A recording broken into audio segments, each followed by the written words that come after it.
Bom, pessoal, hoje nós vamos começar esse vídeo um pouco diferente. Nós estamos indo para a curva E para fazer a avaliação do Land Rover Defender 90 e paramos aqui no posto Mackenzie em Tamboré para fazer aquela análise por baixo do carro.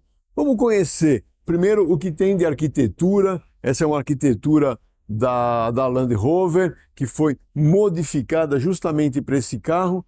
Então, vamos ver tudo que tem por aqui. E depois nós vamos ver o comportamento dinâmico disso, né? Então, primeira parte aqui, a suspensão dianteira. O que a gente vê? Ela é uma suspensão de braços sobrepostos. Então, a gente vê, olha aqui, ó. Este braço com este outro braço aqui, eles formam o quê? Eles formam o triângulo ou o braço inferior, né? O A inferior. E mais para cima tem o segundo braço, ok? Aqui a gente vê a barra anti-rolagem, a semi-árvore que leva o movimento para as rodas. E você vê que essas peças aqui são todas em alumínio, com bucha bem reforçada mesmo, filtrando bastante toda a parte de vibração do eixo dianteiro. E um sub-chassis, né, ancorando tanto a parte de motor, câmbio e toda a suspensão dianteira. Daqui a gente já vê que o fundo do carro ele é todo fechado, bem protegido para uma aplicação fora de estrada, para que galhos, pedras e outras coisas mais não afetem cano de freio, cano de combustível e até mesmo chicote elétrico. Então é muito bem feito, muito bem protegido para essa parte do fora de estrada.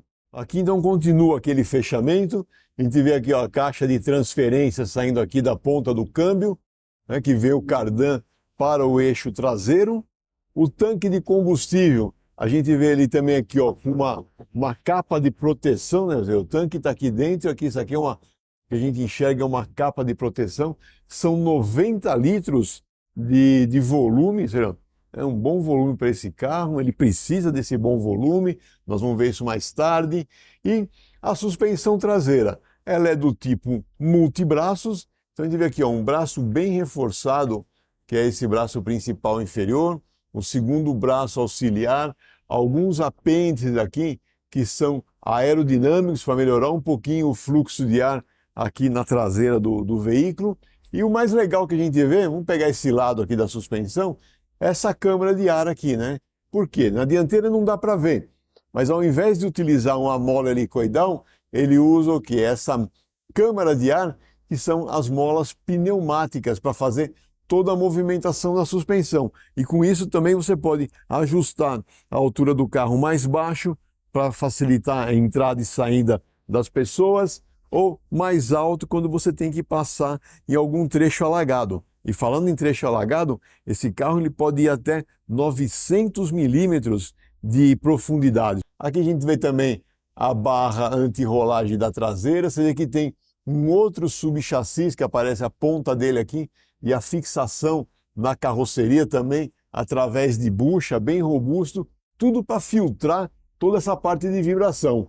E o eixo traseiro, né, o diferencial traseiro, que também pode ser bloqueado, bem bacana, bem robusto mesmo, eu gostei, viu? E o abafador traseiro com duas saídas funcionais, uma de cada lado. Vamos daqui agora até a curva E, onde nós vamos andar e mostrar um pouco mais do carro por fora.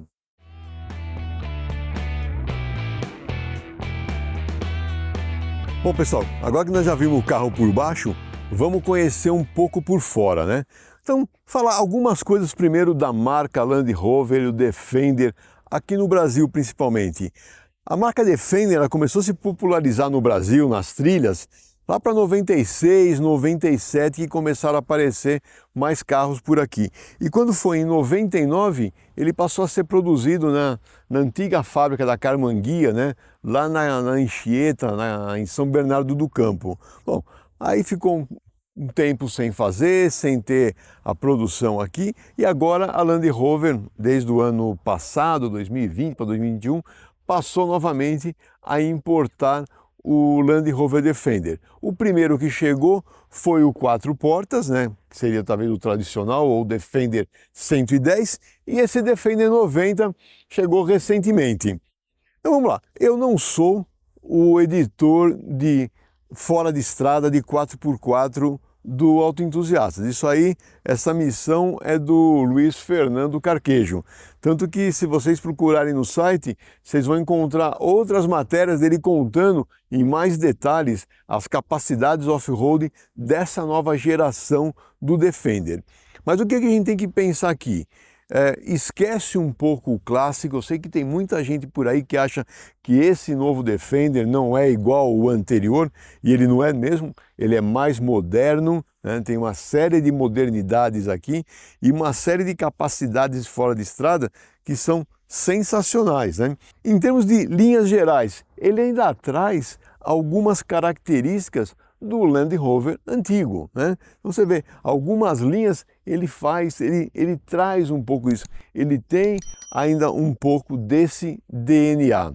Esse novo Defender 90, na minha concepção, na minha leitura, ele é um SUV, tá? Apesar de ser apenas duas portas, para mim, pelo entre-eixos, ele é um SUV compacto, tá? Mas ele é um SUV grande. Você vê que largura, a altura dele, ele é bem grandinho mesmo, né? E ele incorpora várias tecnologias, tanto para a parte de fora de estrada, como para a parte de conectividade que nós vamos ver mais para frente. A plataforma da Land Rover que vem esse carro é a D7U e para o Defender ela foi modificada, passou a se chamar D7X. O X significa Extreme, né? Bom, o que a gente vê também andando com esse carro, ele é muito rígido, uma carroceria monobloco, bem rígido. Você não escuta talvez os rangidos e estalos que se escutava no clássico. E aqui na frente a gente já começa a ver um pouco da modernidade, né? A parte de iluminação é em LED. Nessa frente aqui já está preparado para colocar um guincho, caso você vá fazer fora de estrada mais severo, que você precisa de um guincho para te ajudar, você pode colocar nessa parte frontal aqui um guincho. Então, ele é bem preparado para isso. E quando a gente fala de um carro fora de estrada, o que ele tem que ter? Potência e força, né? Então, vamos ver o que tem aqui embaixo desse capô, que é o motor desse novo Defender. As molas a gás ajudam a levantar o capô. E o que a gente encontra aqui? É um motor 2 litros, turbo carregado. Vamos tirar essa capa, tá meio quente, mas vamos fazer um esforço aqui, tirar, para vermos o motor, meu. É que ela é fono absorvente, tem um outro defletor aqui também absorvente. Então ele é um 4 cilindros em linha, montado longitudinalmente aqui no veículo, né? Duplo comando de válvulas por corrente, com variação de admissão e escapamento, 16 válvulas, 4 por cilindro. O turbo está aqui desse lado, no motor a gente vê aqui o turbo, a parte de admissão de ar vem daqui. E uma coisa interessante, esse carro está equipado com um pacote de opcionais. E entre os opcionais tem o quê? Tem o snorkel, que capta o ar lá em cima no teto praticamente. Então o ar de admissão vem aqui do filtro, entra na parte fria do compressor, né, do turbo, ele passa, a mangueira ali embaixo, e o interresfriador, ele está aqui, ó. Essa peça aqui é um interresfriador do tipo ar-água, ou seja, o ar passa por dentro e a água circula por fora, ou seja, a própria água de resfriamento do motor passa por fora para resfriar o ar que vai para a admissão. E esse motor é o mesmo que é utilizado no Jaguar F-Type, que é um carro de alto desempenho. Bom, ele entrega 300 cavalos a 5.500 RPM e o mais importante, 40,8 kgfm de torque a partir já de 1.500 RPM. Então isso é a coisa legal que tem desse motor, sendo um motor a gasolina, para um carro de características fora de estrada, 4x4, né?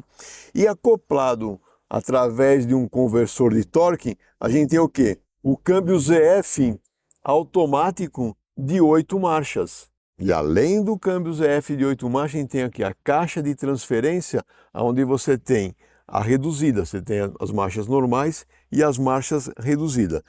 Uma outra coisa legal, você vê que a gente não encontra aqui no compartimento do motor a bateria. Deve estar lá embaixo do banco, lá atrás, no porta-malas, em algum buraco ela está escondida por aí. Bateria tem, lógico, né? Mas aqui, ó, fica um polo positivo, tá fechadinho nessa caixinha aqui, né? E o outro polo negativo está aqui. Ou seja, se precisa fazer uma transferência de carga, alguma coisa, é só ligar os cabos nessas duas posições aqui.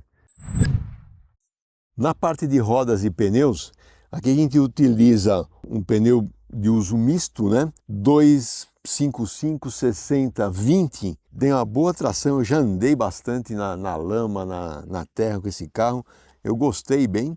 A parte de freios são discos ventilados na dianteira e na traseira, com peso de 2.140 quilos, que pede esse modelo aqui. Ele tá com o freio, vamos falar assim, do tamanho que precisa mesmo, né? Gostei bastante. E daqui a gente já vê também alguns componentes da suspensão aqui, ó, o braço superior que não deu para ver lá no elevador. Por aqui a gente consegue ver e ver que é bacana também. A mesma característica de mola pneumática aqui na dianteira e obviamente tem os amortecedores pressurizados na frente e atrás. Ou seja, é bem completo, bastante tecnologia nessa parte. Aqui é o snorkel que eu comentei, que nós estávamos vendo ali o filtro de ar, né? Então você vê que ele vem aqui, ele capta o ar por trás. O que é legal nisso daqui? Se você está numa região muito empoeirada, né? Imagina que você está num lugar que tem muita poeira. A poeira passa por aqui, a própria aerodinâmica não deixa a poeira fazer essa entrada aqui. Ela pega o ar numa região um pouco mais limpa. Lógico, não é 100% limpo. Quem vai limpar é o filtro de ar, mas é bom. Agora, uma coisa que é importante ter em mente. Não é porque tem esse snorkel, que é um acessório, que ele passa de 900 milímetros para 1,5 metro, quase 2 metros de capacidade de imersão. Não, ele continua com os 900 milímetros. A vantagem é que se tiver uma marola que outro carro fizer, alguma coisa, o snorkel estando numa posição mais alta é segurança, né? E do mesmo jeito que essa peça é um acessório, essa parte de estribos também é um acessório, ajuda bem a subir no carro. Essa outra parte aqui em cima, esse rack no teto que pode levar até 100 kg de carga, também é um acessório e dá um ar bem mais robusto para o carro. O que é ruim desse monte de apêndice que é colocado no carro? A parte de aerodinâmica, né? A aerodinâmica fica ruim, ele fica parecendo um tijolo inglês andando a 120 por hora. Aí, meus amigos, o consumo de combustível não tem saída.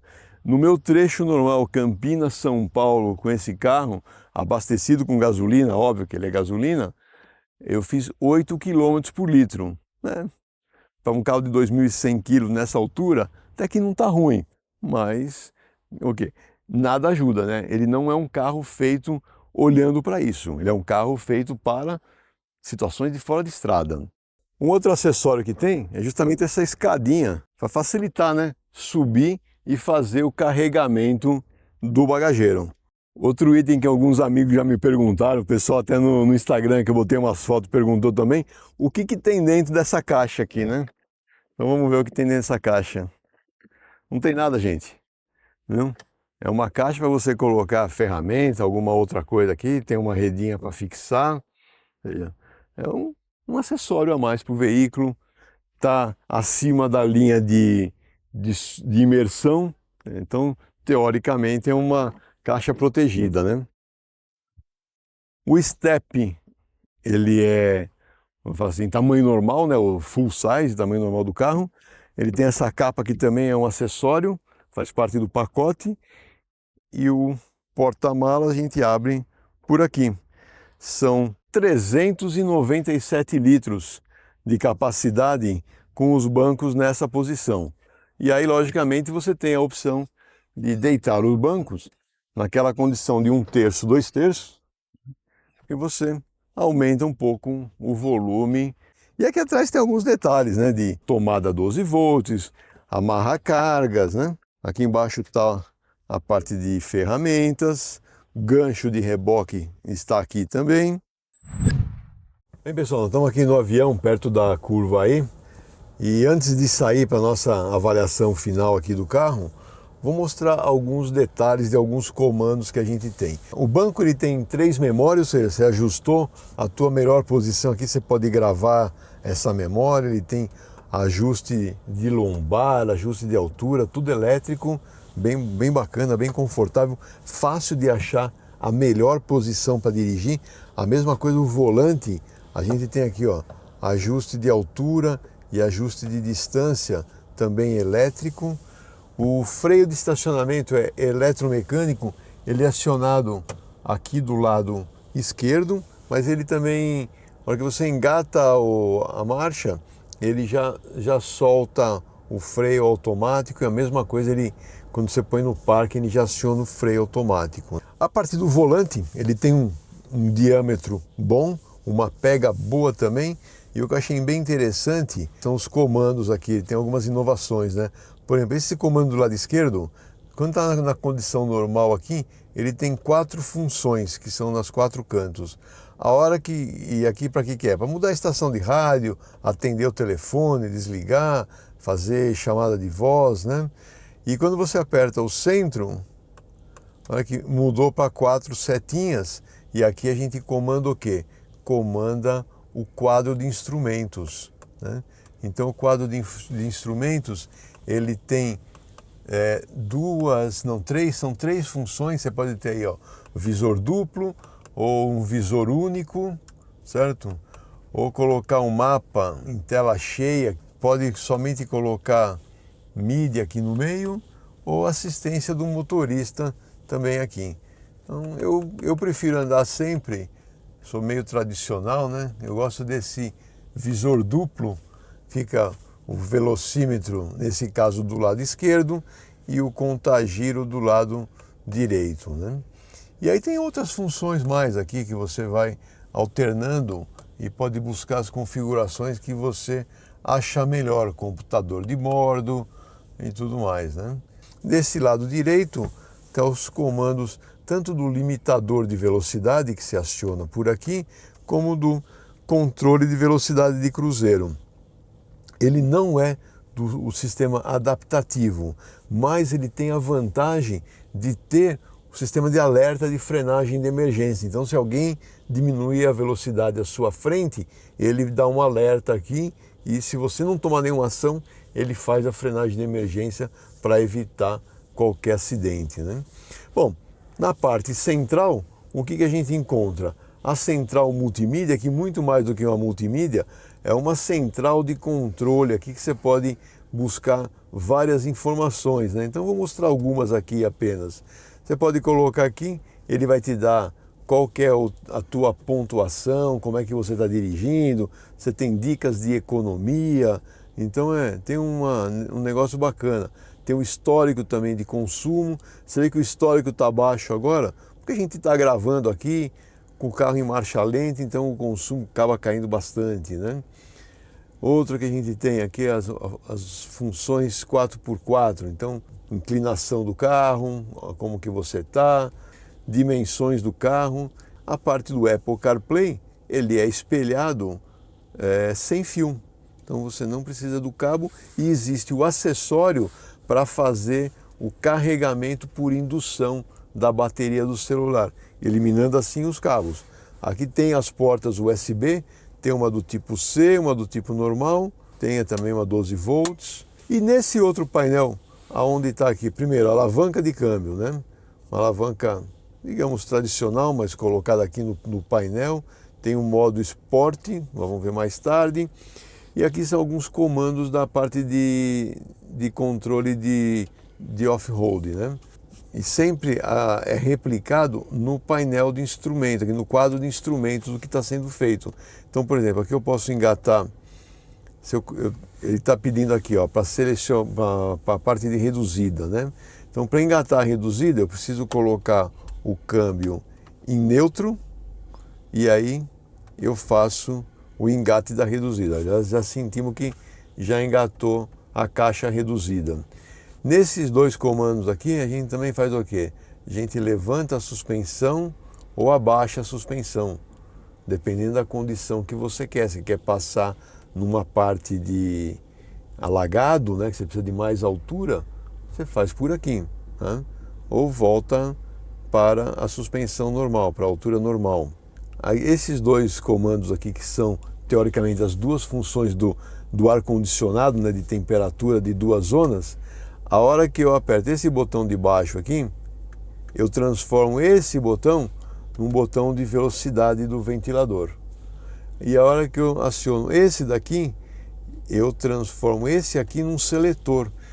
E aqui na central multimídia aparece todos os modos de condução. Você deixando no modo automático, ele vai perceber da maneira como você está conduzindo o carro, se tem muita inclinação, se está patinando as rodas, e automaticamente ele vai selecionando o melhor modo de tração e de potência para o carro.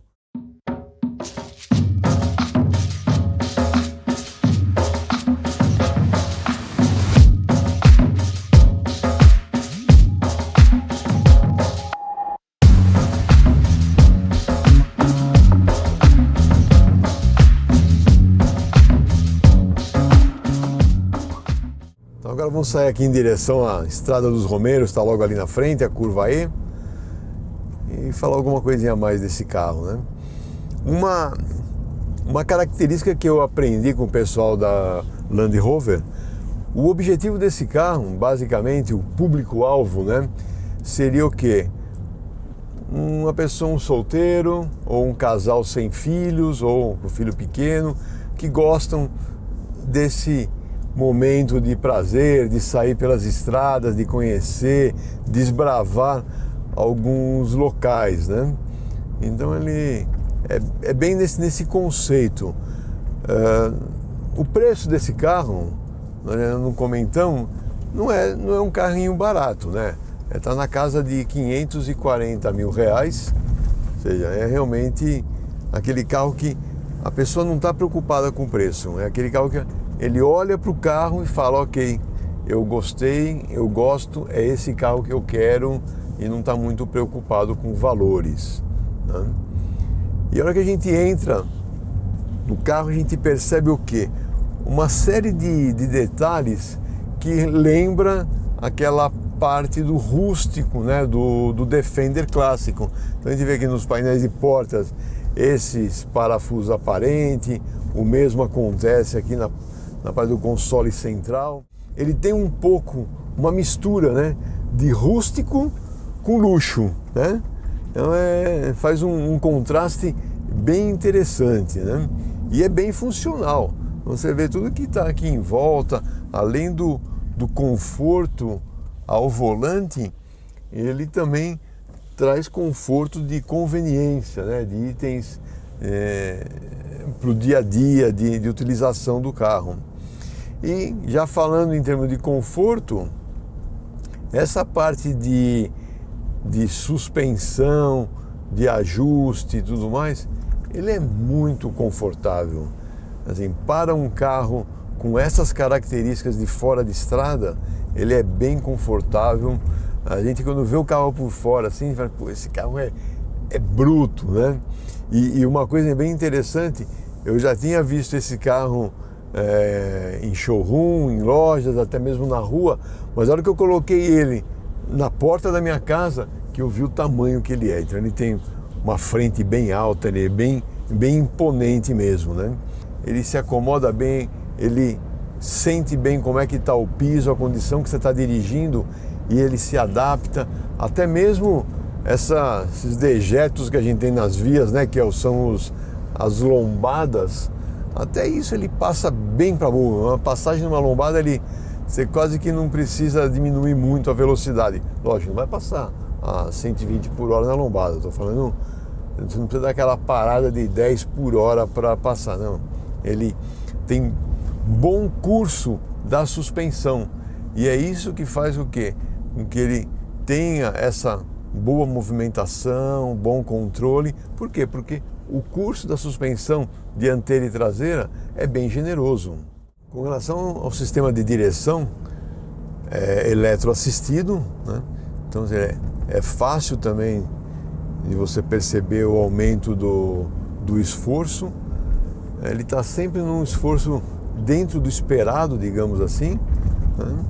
Então é bem agradável, responde bem, é uma resposta bem precisa, então fica fácil para você, na hora que está numa situação de fora de estrada também, achar o melhor caminho, né, para você colocar e passar com os pneus. Então, gostei bastante também dessa condição. A modulação do pedal do freio, ele diria que é um pouquinho pesado, vai? Em algumas situações, principalmente em situações de cidade, você começa a sentir o freio a pesar um pouco. Nada que seja extremamente cansativo, não, mas é um pouco mais pesado. Mas aí também você tem que levar em consideração o peso do carro também. Você precisa ter um freio robusto para isso, né? Bom, agora que nós chegamos nesse ponto da subida aqui da Estrada dos Romeiros, eu vou fazer também aquela paradinha e fazer uma saída. Vou colocar no modo esporte primeiramente e vamos sair só para ver se tem algum nível de ruído ou vibração que incomoda aqui do lado de dentro. Então, acelerando, o stall se dá a 3.200,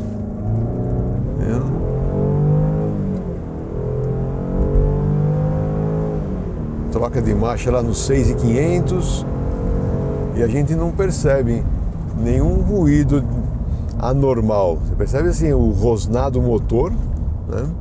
Mas você não percebe nenhuma vibração ou no banco, ou no volante, ou vindo para dentro do carro, aquele ruído indesejável. É bem agradável. E o desempenho, eu gostei também, tanto no modo drive quanto no modo esporte.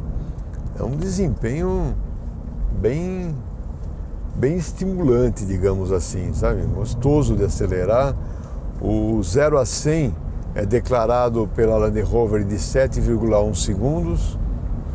A velocidade máxima em torno de 190 km por hora, que é uma velocidade boa para um carro nesse peso total aqui. Capacidade de carga dele é de 900 kg. Você pode colocar carga no teto, carga lá atrás, puxar reboque. E na parte de auxílio ao motorista, aqueles itens que trazem mais segurança ao veículo, a primeira coisa que a gente tem os alertas de ponto cego nos dois retrovisores externos, tem o sistema de permanência em faixa, né? Então, se ele identifica a faixa, se você começa a comer a faixa, ou ele vai te dar um apito, ou ele vai te trazer de volta. O que eu gostei nos alertas de ponto cego, quando ele acende e indica que tem algum carro, se você mesmo assim der a seta, ele emite um som diferente, parece uma buzina. A primeira vez que eu ouvi, falei, pô, tem alguém buzinando aí. Achei que estavam buzinando para mim, mas não. É o próprio sistema que ele dá uma buzinada, tipo, opa, você vai querer mudar de faixa mesmo? Estou te avisando que tem alguém ali do lado, né? E outro sistema que eu gosto bastante dos carros, que eu tenho pego para avaliar, eu tenho usado, é o limitador de velocidade. Então, por exemplo, eu vou colocar aqui, acionei o limitador. Então eu vou aqui acionar, eu vou botar o limitador aqui na Romeiros é 80, né? Então vamos, tá em 80. Ele não passa dos 80 por hora. Você pode acelerar o quanto você quiser, que ele não passa dos 80, a menos que você acelerar a fundo. Isso para um trânsito de cidade, principalmente nas partes urbanas, onde tem muitos radares, é sensacional. Você coloca lá 50, 60, 80, a velocidade que for definida para a via, você pode dirigir mais tranquilo, você não precisa ficar o tempo todo na atenção no velocímetro. Então, esse Defender tem isso e outros carros têm também. Então, aprendam a usar, vale a pena você vai salvar uma boa grana. Eu vou baixar aqui a velocidade para 70. Então, 70. Então aqui eu vou acelerar, estou acelerando. Pronto, chegou aqui, ó, 70 por hora, 68, 69, 70. Eu posso acelerar mais aqui, ó, ele não vai, tô indo, acelerando, até que eu acelerar fundo. Se eu acelerar fundo, aí ok, aí ele vai embora. Entendeu? Aí ele vai fazer, ó, realmente você está querendo passar do limite de velocidade que você mesmo estipulou, né?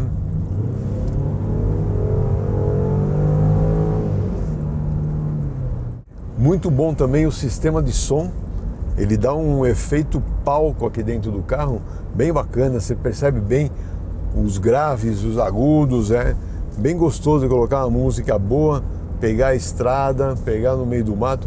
Eu andei bastante com esse carro no final de semana por estradas ali de Joaquim Egídio, adorei. Quisera eu pudesse ter um desses na garagem como o meu segundo ou terceiro carro. Bom, espero que vocês também tenham gostado dessa explicação, dessa apresentação do Defender 90. Obrigado pela sua audiência. E aqui está a nossa curva E. Vamos deixar lá para trás e vamos para a próxima.